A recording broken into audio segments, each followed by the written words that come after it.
بسم الله الرحمن الرحيم. اهلا بكم الساده عشاق متابعي الساحره المستديره وموقع بورتو سبورت. محدثكم كريم سالم، ولقاء يتجدد مع احدى مباريات الدرجه الثالثه المجموعه السابعه، ولقاء يجمع بين المريخ ونادي الرباط والانوار. يمثل نادي المريخ صاحب الارض في اللقاء اليوم عمرو مجدي في حراسه المرمى، خط الدفاع من الشمال لليمين اسامه لبه 18، محمد بن صلحي 5، حسام اشرف 24 ومحمد عبد الواحد 12. اما في وسط الملعب فهناك الثنائي محمد بركات 4 واسماعيل كواندا 6. اما امامهم فاحمد عبد الرازق كريستيانو بورسعيد بالقميص رقم 7، وبالقميص رقم 11 محمد فراج ارموشه. اما في الهجوم فهناك الثنائي احمد هاشم 22 ومحمد عوض الهداف بالقميص رقم 17. اما نادي الرباط والانوار فبيمثلوا في لقاء اليوم في حراسه المرمى احمد العربي، خط الدفاع من اليمين للشمال سعيد عزت 12، احمد خالد ناسه 3، مجدي مندو 8، محمد لطفي 2. في وسط الملعب هناك الثنائي احمد طارق ابو دنيا بالقميص رقم 19 وعمر شحاته 6. امامهم الرباعي كريم الشبلي 7، محمد شعبان البله 29، عمرو علاء الدين 34، واخر عنقود الموهوبين السيد ربيع بالقميص رقم 97. بادئ اللقاء كده بصافره تحكيميه بقياده كابتن منير يوسف حكم ساحه، ومساعد اول كابتن محمد عبد الجواد، ومساعد ثاني كابتن علي عبد العاطي، ومراقب المباراه اللي دايما مشرفنا الكابتن محمد معاطي من منطقه الاسماعيليه لكره القدم. مباراه كبيره، مباراه نتمناها متميزه كالعاده. عدد دربيات بورسعيد بتتميز بالاثاره والمتعه والحساسيه الكبيره ما بين الفريقين. الجانب الايمن تتلعب عاليه اللبه، من قصاده كده عمرو علاء لكريم الشبلي، كريم بيحاول يعدي ويفوت، مما قرب له تسديده قويه اولى كده في احداث اللقاء اخذت قهطنا معاها من عمرو علاء الدين. حسام اشرف، حسام بيلعب اماميه، فراج يا سلام عليك يا فراج بالقوه كده بيلعبها اماميه مره تانية، بيحاول يعدي عوض داخل منطقه الجزاء، خطيره خطيره خطيره خطيره، بتعمل المستحيل يا عوض. ما تلاقيش المتابع، ما تلاقيش غير محمد لطفي السهم المنطلق، اماميه من البله، انفراد تام السيد ربيع داخل منطقه الجزاء، خطيره لكن رجع ولا اروع ولا اجمل، وبيؤدي الواجب الدفاعي على اكمل وجه اللاعب اسامه لبه. عمر شحاته يلعب كره اماميه عاليه داخل منطقه الجزاء، وعمرو مجدي يطلعها، حسام واقف على كورته 10 على 10 بعرض الملعب ما يلحقهاش. لبه المصلحي عب واحد اماميه في اتجاه عوض، هيلحقها عوض ولا ايه؟ لكن مندو سريع وقوي يمرر الكره لعمر شحاته، اماميه من عمر للبله، البله في الجانب الايسر، كريم والسرعات العاليه، كريم ياخد الكوره، كريم يستحوذ على الكوره، كريم الشبلي يلعب بعرض الملعب ولا اروع ولا اجمل، البله وخطيره وعرضيه لكن عمرو مجدي 10 على 10 يلعب كره اماميه. عمرو علاء انفراد تام السيد ربيع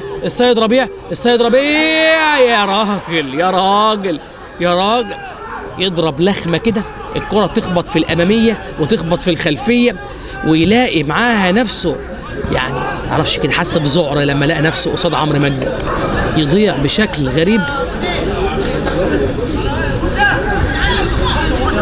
وكلام كتير من لاعبي الرباط والانوار مع بعضهم، وكلام كتير مع لاعبي المريخ مع بعضهم، ده بيحاول يظبط دفاعاته، ده بيحاول يكلم اللعيب الصغير السيد ربيع اللي ضيع كرة سهلة وبسيطة، سهلة ومش مستاهلة، لكن اللعيب كده لسه صغير، لسه في البدايات وحمى البدايات، لسه هياخد الخبرة. السيد ربيع ده هتشوفوا امامكم لعيب متميز مواليد 2005، لسه قدام العمر طويل، ولسه يا حبيبي امامك الكتير والكتير والمزيد من الخبرات. او من اول السطر يا بركات، كرة امامية عالية تتقطع، يقف على كورته شعبان، بيعدي شعبان. النهارده الغزالة رايقة، والنهارده يعني عايز اقول ان شعبان البله الغزالة رايقة ورجليه رايقة، وفرقة الرباط والانوار النهارده فايقة. المصلحي،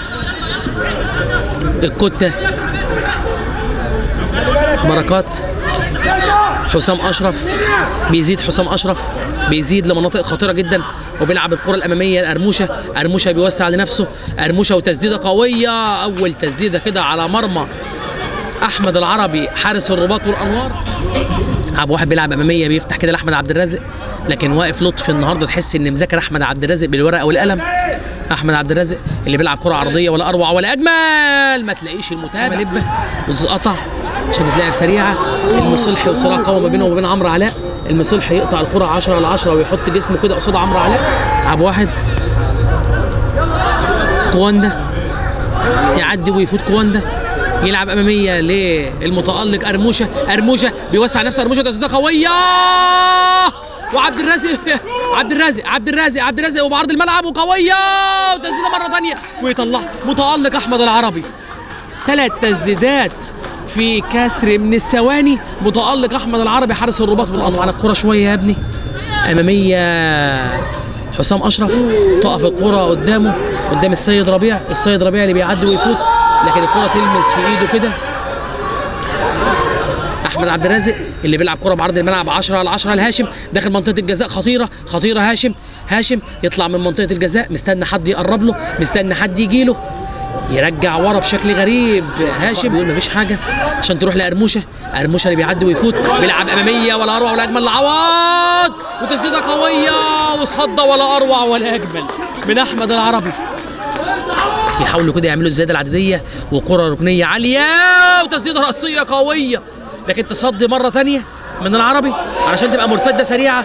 كريم السريع، كريم بيطير، كريم داخل قصاد ابو واحد وبيعدي كريم وبيدخل منطقه الجزاء، مستني حد يقرب له، بيرجع لابو دنيا اللي بيلعب الكره العاليه الاماميه، لكن ما تلاقيش حد، ما تلاقيش غير احمد عبد الرازق اللي بيهيئها بشكل ولا اروع ولا اجمل لعمرو مجدي حارس مرمى المريخ عشان تروح لاسماعيله بعرض الملعب. اسماعيله متميزه جدا من ارموشه وضربه حره مباشره على بعد يعني 19 يارده من مرمى احمد العربي. ضربه حره مباشره احمد عبد الرازق اللي بيسددها قويه داخل منطقه الجزاء وخطيره مره ثانيه. اسماعيل كوندا بيحاول يعدي. ابو دنيا بيوسع لنفسه. ابو دنيا بيتعرض كده حكم اللقاء بيقول مفيش غلطه يطلعها، وبيطلق معاها حكم اللقاء صافرته معلنا لانتهاء احداث الشوط الاول بالتعادل السلبي. بسم الله الرحمن الرحيم، ورجعنا لحضراتكم تاني في الاحداث الشوط الثاني ما بين المريخ ونادي الرباط والانوار في لقاء متميز رغم سلبيه النتيجه في خلال الشوط الاول بالتعادل السلبي بدون اهداف. يبدا كده اللقاء سريع وكره عرضيه من اسامه لبه لاحمد عبد الرازق. احمد عبد الرازق في الجانب الايمن من ارموشه تلعب اماميه وتتشتت مره ثانيه من لاعبي نادي الرباط والانوار، تبقى سريعه مرتده سريعه. عمرو علاء بيعدي ويفوت عمرو علاء، لكن والله ما يلحقهاش غير مباشره. مندو بدا لاعبي الرباط والانوار يعملوا مصيدة تسلل كتير وده ممكن يوقعهم في العديد من المتاعب. هاشم داخل منطقه الجزاء، لكن 10 على 10 احمد خالد ناسا بيعمل التغطيه الدفاعيه المتميزه. مره ثانيه الكره تروح 10 على 10 اسامه لب خطيره داخل منطقه الجزاء خطيره بعرض الملعب. الله عرضيه حراريه ارضيه برازيليه ولا اروع ولا اجمل من اسامه لبه. ما تلاقيش غير اقدام احمد خالد ناسا بكل فدائيه وبساله، معروف عنها اللاعب المتميز. مره ثانيه كره عاليه داخل منطقه الجزاء خطيره وتبقى ركنيه مره ثانيه لصالح نادي المريخ. اخر بتتلعب الضربه الركنيه عاليه داخل منطقه الجزاء وبقبضه اليد المتالق. حتى الان لو في ايدي اعطي جايزه افضل لاعب في المباراه هعطيها لاحمد العربي حارس مرمى الرباط بكل جداره واستحقاق. تغيير اول في صفوف المريخ بخروج محمد عبد الواحد ونزول بدلا منه تيتو.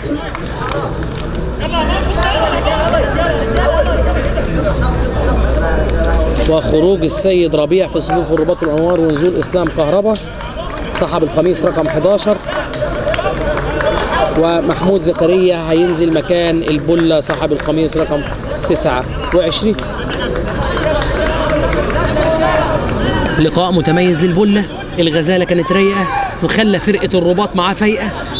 هنشوف تيتو 26 نقطه علشان تروح بسرعه الفراج. خطيره فراج داخل منطقه الجزاء بيلعب عرضيه ولا اروع ولا اجمل عشان تتهيأ مره ثانيه لهاشم. وتسديده قويه من سمير. هو ده الكلام الكبير يا محمود يا سمير. مره ثانيه كريم بيعدي من محمود سمير، مره ثانيه اتقطع. لسه محتاج المزيد من الخبرات. تتلعب اماميه من اسامه لبه داخل منطقه الجزاء خطيره تروح في اتجاه احمد عبد الرازق وبيحاول يعدي وعوض الله محمد عوض في الميعاد والمكان المناسب وبيضع المريخ في المقدمة. محمد عوض بشكل ولا أروع ولا أجمل من كده. هدف متميز من محمد عوض وتسديدة صاروخية لا تلاقي سوى الشباك لها بديل وساكنا علشان يضع المريخ في المقدمة بجول ولا أروع ولا أجمل. الخميسي يلعب كرة زكريا، محمود زكريا اللي بيلعب كرة أمامية أي كلام عليه داخل منطقة الجزاء خطيرة، لكن راية وصفارة أوفسايد لمنير الخطير. تتقطع من المتميز حسام أشرف، تهيئة ولا أروع ولا أجمل من تيتو، تمريرة حريرية برازيلية من النينجا المتألق لبه علشان تروح لتيتو اللي بيعمل الانطلاقة السريعة. ده أنت بطل ولا إيه يا ابني؟ ده أنت بطل ولا إيه يا ابني؟ مرة تانية ما يلحقهاش تيتو. مرة تانية زكريا للطفي، لطفي اللي بيلعب بعرض الملعب خطيرة داخل منطقة الجزاء، يسيبوها كده للاعب عمرو مجدي حارس مرمى المريخ. منير الخطير، منير الدسوقي اللي بيلعب كرة أمامية عالية لكن من أعلى نقطة طالع بيمسك كورته 10 على 10 عمرو مجدي. وجمال في الملعب بيطالب حكم اللقاء بانتهاء المباراة، وخطيرة خطيرة خطيرة في ملعب نادي المريخ واقفين على أعصابهم، بيعدوا الثواني والثواني بتفوت وبيطلق معاها حكم اللقاء كابتن منير يوسف صافرته معلنا انتهاء احداث الشوط الثاني والمباراه بفوز نادي المريخ على الرباط والانوار بهدف نظيف احرزه اللاعب محمد عوض في الدقيقه 30 من احداث الشوط الثاني. سعدنا بصحبتكم على مدار 90 دقيقه، كان معكم كريم سالم معلقا على احداث اللقاء، احمد يوشع مصورا للفيديو تحت قياده المتالق المتميز مكتشف النجوم والمواهب المتلألئه الكابتن عمرو عمار رئيس مجلس اداره موقع بورتو سبورت. شكرا لحضراتكم.